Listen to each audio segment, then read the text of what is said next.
HRA यानी house rent allowance के संबंध में एक बहुत बड़ा अपडेट हो गया है और यह अपडेट हुआ है 30 दिसंबर 2022 को जारी किए गए एक ऑफिस मेमोरेंडम के माध्यम से। इस ऑफिस मेमोरेंडम के द्वारा 1965 से लेकर 2019 तक हाउस रेंट अलाउंस के संबंध में जितने भी OM जारी किए गए थे उन सभी OM को निरस्त कर दिया गया है और अब आपके लिए हाउस रेंट अलाउंस के संबंध में नए आदेश लागू हो गए हैं। आइए देखते हैं कि इस नए ऑफिस मेमोरेंडम के माध्यम से हाउस रेंट अलाउंस के संबंध में क्या दिशा निर्देश जारी किए गए हैं। इस मास्टर OM के जारी हो जाने के बाद आज की यह वीडियो HRA के संदर्भ में सभी सरकारी कर्मचारियों के लिए बहुत ही महत्वपूर्ण होने वाली है, इसलिए इस वीडियो में आखिर तक बने रहें। सभी साथियों को नमस्कार। आपका एक बार फिर से स्वागत है आपके अपने चैनल गुरुजी में। आइए शुरू करते हैं।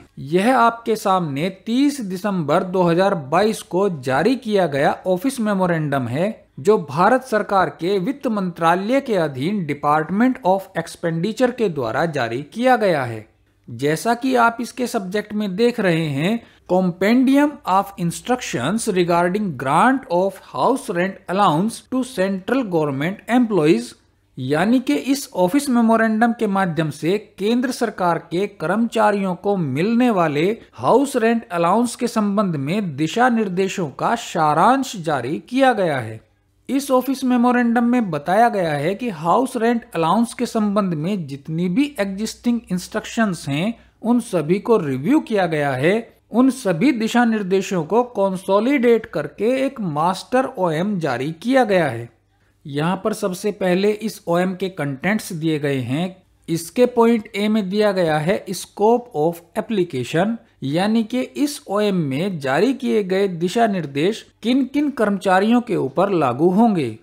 इसके पॉइंट B में रिवाइज्ड एंड अपडेटेड प्रोविजंस दिए गए हैं, जिसमें सबसे पहला पॉइंट है डेफिनिशंस। दूसरे पॉइंट में दिया गया है classification of cities for the purpose of grant of HRA and rates of HRA, यानी कि HRA को ग्रांट करने के पर्पज से शहरों का जो वर्गीकरण है वो किस प्रकार से किया जाएगा और उन शहरों में HRA को किस रेट से ग्रांट किया जाएगा। इसके तीसरे पॉइंट में दिया गया है एरियाज वेयर एडमिसिबल, यानी कि कौन कौन से एरिया में HRA को ग्रांट किया जाएगा। चौथे पॉइंट में दिया गया है एडमिसिबिलिटी ऑफ HRA, यानी कि किन कर्मचारियों को HRA ग्रांट किया जाएगा और कौन कौन से कर्मचारियों को HRA ग्रांट नहीं किया जाएगा। पांचवें पॉइंट में दिया गया है condition for drawal of house rent allowance, यानी कि HRA को ग्रांट करने के लिए कौन कौन सी कंडीशंस लागू रहेंगी। छठे पॉइंट में दिया गया है regulation of HRA in different circumstances, यानी कि इसका मतलब ये हुआ कि अलग अलग परिस्थितियों में, जैसे कि CCL के ड्यूरेशन में या एक्स्ट्रा ऑर्डिनरी लीव के ड्यूरेशन में या ऐसी ही दूसरी डिफरेंट सर्कमस्टांसेस में HRA को किस प्रकार से ग्रांट किया जाएगा। सातवें पॉइंट में दिया गया है certificates for grant of HRA, यानी कि इसका मतलब ये हुआ कि सरकारी कर्मचारियों को HRA के लिए कौन कौन से सर्टिफिकेट्स जमा कराने होंगे। इसके पॉइंट C में अपेंडिक्स दिया गया है, जिसमें हाउस रेंट अलाउंस के संबंध में 1965 से लेकर के 2019 तक के उन सभी आदेशों की लिस्ट दी गई है जिनको इस मास्टर OM को जारी करने के बाद निरस्त कर दिया गया है। आइए सबसे पहले इस अपेंडिक्स को ही देख लेते हैं। इस OM के अपेंडिक्स में दिया गया है list of HRA orders consolidated और सुपरसीडेड बाय दिस OM, यानी कि HRA के संबंध में इस मास्टर OM को जारी करने के बाद पुराने जिन ऑर्डर को सुपरसीड किया गया है, यानी कि निरस्त कर दिया गया है, उनकी लिस्ट यहाँ पर दी गई है। इस लिस्ट में 27 नवंबर 1965 से लेकर 5 मार्च 2019 तक जारी किए गए 74 OM को सुपरसीड करके, यानी कि निरस्त करके HRA के संबंध में ये मास्टर OM जारी किया गया है। इस OM के पॉइंट A में स्कोप ऑफ एप्लीकेशन दिया गया है, जिसमें बताया गया है कि इस मास्टर OM में जारी किए गए इंस्ट्रक्शंस सेंट्रल गवर्नमेंट के सभी सिविलियन एम्प्लॉइज के ऊपर लागू हो जाएंगे। इसमें आगे बताया गया है कि ये आदेश डिफेंस सर्विसेज के सिविलियन एम्प्लॉइज के ऊपर भी लागू हो जाएंगे और आर्म्ड फोर्सेस के कर्मचारियों और रेलवे कर्मचारियों के लिए अलग से आदेश जारी किए जाएंगे और उन आदेशों को जो संबंधित मंत्रालय हैं, रक्षा मंत्रालय और रेलवे मंत्रालय के द्वारा जारी किया जाएगा। इसके नोट में दिया गया है कि ये आदेश कौन से कर्मचारियों के ऊपर लागू नहीं होंगे। इसके पॉइंट ए में दिया गया है कि ऐसे सरकारी कर्मचारी जिनका अपॉइंटमेंट एडहॉक बेसिस पर हुआ है, और दूसरे पॉइंट में दिया गया है कि ऐसे कर्मचारी जिनको कंटीजेंसी से पेमेंट किया जाता है, जैसे कि कैजुअल एम्प्लॉइज हैं या लेबर के कर्मचारी हैं, ऐसे कर्मचारियों के ऊपर ये आदेश लागू नहीं होंगे। इस ओएम के दूसरे पॉइंट में दिया गया है classification of cities for the purpose of grant of HRA and rates of HRA, यानी कि एचआरए को ग्रांट करने के पर्पज से शहरों का क्लासिफिकेशन और उनमें मिलने वाले एचआरए रेट्स के बारे में दिया गया है।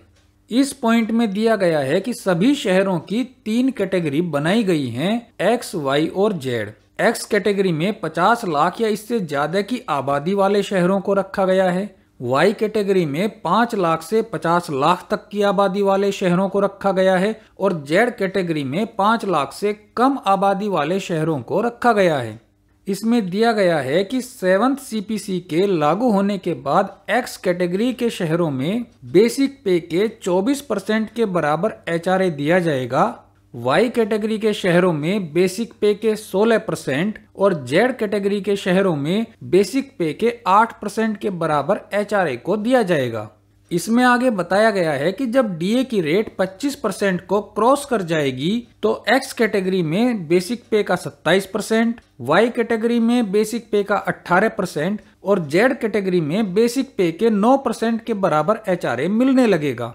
जुलाई 2021 में डीए 28% हो जाने पर वर्तमान में एचआरए की जो परसेंटेज है वो 27%, 18% और 9% की रेट से चल रही हैं। इसी पॉइंट में आगे बताया गया है कि जब डीए की रेट 50% को क्रॉस कर जाएगी, यानी कि डीए 50% से ज्यादा हो जाएगा, तो उस स्थिति में एक्स कैटेगरी के शहरों में एचआरए बेसिक पे के 30% के बराबर, वाई कैटेगरी के शहरों में बेसिक पे के 20% के बराबर और जेड कैटेगरी के शहरों में बेसिक पे के 10% के बराबर हो जाएगा। वर्तमान में जो डीए की रेट चल रही है वो 38% की है और जनवरी 2023 से 42% डीए हो जाने की संभावना है, यानी कि डीए के 50% को क्रॉस करने में अभी लगभग 1 साल का समय और लग सकता है।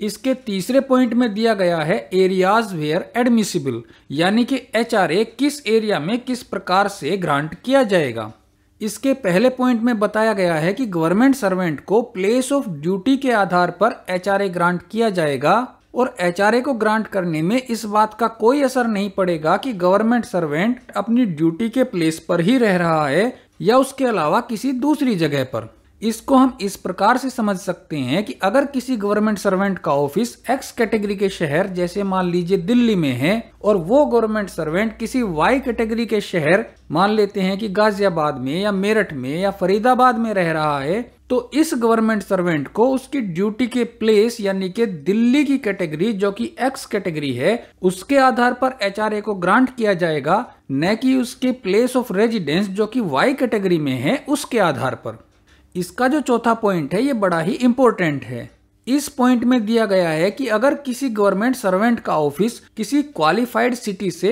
8 किलोमीटर के डिस्टेंस के अंदर स्थित है तो इस स्थिति में उस कर्मचारी को उस क्वालिफाइड सिटी की कैटेगरी के अनुसार एचआरए को ग्रांट किया जाएगा। इसको हम इस प्रकार से समझ सकते हैं कि मान लीजिए किसी सरकारी कर्मचारी का ऑफिस यहाँ ए पॉइंट पर है और इसके बराबर में ये क्वालिफाइड सिटी है, मान लेते हैं दिल्ली यहाँ पर है और ये दिल्ली की बाउंड्री है और दिल्ली की बाउंड्री से 8 किलोमीटर के कम डिस्टेंस पर यह शहर है जहां पर इस सरकारी कर्मचारी का ऑफिस है। तो ऐसी स्थिति में इस कर्मचारी को दिल्ली की एक्स कैटेगरी के अनुसार एचआरए को ग्रांट किया जाएगा, भले ही उसका ऑफिस किसी वाई कैटेगरी या जेड कैटेगरी के शहर में स्थित है। यहाँ पर ध्यान देने वाली बात यह है कि ऐसी स्थिति में एचआरए का बेनिफिट लेने के लिए सरकारी कर्मचारी को एक सर्टिफिकेट जमा कराना होगा जिसका फॉर्मेट एनेक्सर 1 में दिया गया है।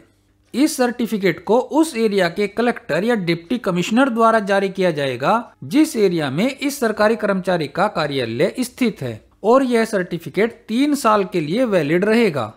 आइए अब एनेक्सर 1 में इस सर्टिफिकेट के फॉर्मेट को देख लेते हैं। ये आपके सामने एनेक्सर 1 में दिए गए सर्टिफिकेट का फॉर्मेट है। इसमें यहाँ पर पॉइंट 4 में उस कर्मचारी को अपनी ड्यूटी के प्लेस को भरना होगा जो उसके पास की क्वालिफाइड सिटी से 8 किलोमीटर से कम डिस्टेंस पर स्थित है, और यहाँ पर उस क्वालिफाइड सिटी का नाम लिखा जाएगा। एग्जाम्पल के लिए हम मान लेते हैं कि किसी कर्मचारी का ऑफिस गाजियाबाद में है और उसके पास की जो क्वालिफाइड सिटी है वो दिल्ली है, तो पॉइंट 4 में यहाँ पर गाजियाबाद को भरा जाएगा और इसके आगे जो 8 किलोमीटर से कम डिस्टेंस की सिटी दी गई है यहाँ पर दिल्ली भरा जाएगा। और इस सर्टिफिकेट को उस एरिया के डिस्ट्रिक्ट कलेक्टर या डिप्टी कमिश्नर से सर्टिफाई करा के अपने ऑफिस में जमा कराना होगा। इसी के साथ यहाँ पर एनेक्सर 2 दिया गया है, certificate to be furnished by all central government servants, यानी कि जितने भी सरकारी कर्मचारी हैं जिन्हें एचआरए मिल रहा है उन सभी कर्मचारियों को ये सर्टिफिकेट यहाँ पर साइन करके अपने ऑफिस में जमा कराना होगा। इस ओएम के पॉइंट 6 में दिया गया है regulation of HRA in different circumstances, यानी कि विभिन्न परिस्थितियों में एचआरए को किस प्रकार से ग्रांट किया जाएगा। इसके पहले पॉइंट में दिया गया है ड्यूरिंग लीव, यानी कि किसी प्रकार की लीव के ड्यूरेशन में एचआरए को किस प्रकार से ग्रांट किया जाएगा। इस पॉइंट में दिया गया है कि सरकारी कर्मचारियों को लीव के ड्यूरेशन में उसी रेट से एचआरए ग्रांट किया जाएगा जिस रेट से लीव पर जाने से पहले उन कर्मचारियों को एचआरए मिल रहा था। लीव के ड्यूरेशन में एचआरए को ग्रांट करने के लिए सीसीएस लीव रूल्स के अकॉर्डिंग सभी प्रकार की लीव्स को अलाउ किया गया है, जिसमें चाइल्ड केयर लीव और एक्स्ट्रा ऑर्डिनरी लीव भी शामिल हैं। लेकिन ध्यान देने वाली बात यह है कि लीव के ड्यूरेशन में मैक्सिमम 180 दिन के लिए ही एचआरए को ग्रांट किया जाएगा, और अगर किसी कर्मचारी की लीव 180 दिन से ज्यादा की है तो उस स्थिति में लीव के पहले 180 दिन के लिए एचआरए को ग्रांट किया जाएगा। इसी पॉइंट में आगे बताया गया है कि रिटायरमेंट की प्रिपरेशन के लिए जो लीव ली जाती हैं, लीव प्रिपरेटरी टू रिटायरमेंट, उस ड्यूरेशन में भी एचआरए को ग्रांट किया जाएगा, और इसके लिए उस कर्मचारी को एक सर्टिफिकेट जमा कराना होगा कि उस कर्मचारी की जो फैमिली है वो अभी अपने पुरानी जगह पर ही रह रही है। इसी पॉइंट में आगे बताया गया है कि अगर किसी सरकारी कर्मचारी को मेडिकल ग्राउंड पर या किसी दूसरे ग्राउंड पर लीव सैंक्शन की गई है और वो कर्मचारी लीव के बाद अपनी ड्यूटी को ज्वाइन नहीं करता है और अपनी सर्विस से रिजाइन कर देता है, तो ऐसी स्थिति में वो कर्मचारी इस लीव के ड्यूरेशन में एचआरए के लिए एलिजिबल नहीं माना जाएगा, और इस कर्मचारी को लीव के ड्यूरेशन में जितना भी एचआरए का पेमेंट दिया गया होगा उस सारे अमाउंट को रेजिग्नेशन को एक्सेप्ट करने से पहले रिकवर कर लिया जाएगा। इसी पॉइंट में आगे दिया गया है कि अगर किसी सरकारी कर्मचारी को टीबी या कैंसर या ऐसी ही किसी दूसरी बीमारी के कारण मेडिकल ग्राउंड पर लीव ग्रांट की गई है, तो ऐसी स्थिति में एचआरए को ग्रांट करने की 180 दिन की लिमिट को एक्सटेंड करके 8 महीने कर दिया जाएगा। और अगर किसी परिस्थिति में उस सरकारी कर्मचारी को 8 महीने से ज्यादा समय के लिए लीव की जरूरत है, तो उस स्थिति में कंट्रोलिंग अथॉरिटी 8 महीने से ज्यादा पीरियड के लिए एचआरए को ग्रांट कर सकती हैं। ये जो मास्टर ओएम इशू किया गया है, इसमें एचआरए से संबंधित सभी दिशा निर्देशों को कंसोलिडेट करके एक ही ओएम में इकट्ठा किया गया है, जिसके कारण से ये ओएम काफी लंबा हो गया है। लगभग 20 पेज का ये ओएम है, और इस पूरे ओएम को एक ही वीडियो में डिस्कस करने पर ये वीडियो बहुत ही लंबी हो जाएगी, जिस कारण से इस वीडियो में एचआरए से संबंधित मेन पॉइंट्स को ही कवर किया गया है। इस ओएम को डाउनलोड करने का लिंक नीचे डिस्क्रिप्शन में दिया गया है, जहां से आप इसे डाउनलोड करके स्टडी कर सकते हैं। और अगर आपको लगता है कि इस ओएम के दूसरे पॉइंट्स पर भी डिस्कशन की जरूरत है तो आप कमेंट सेक्शन में बता सकते हैं। उन पॉइंट्स को कवर करके एक वीडियो बनाने का प्रयास जरूर किया जाएगा। आज की वीडियो में इतना ही। अगली वीडियो में फिर आपसे मुलाकात होगी एक और लाभदायक जानकारी के साथ। नमस्कार।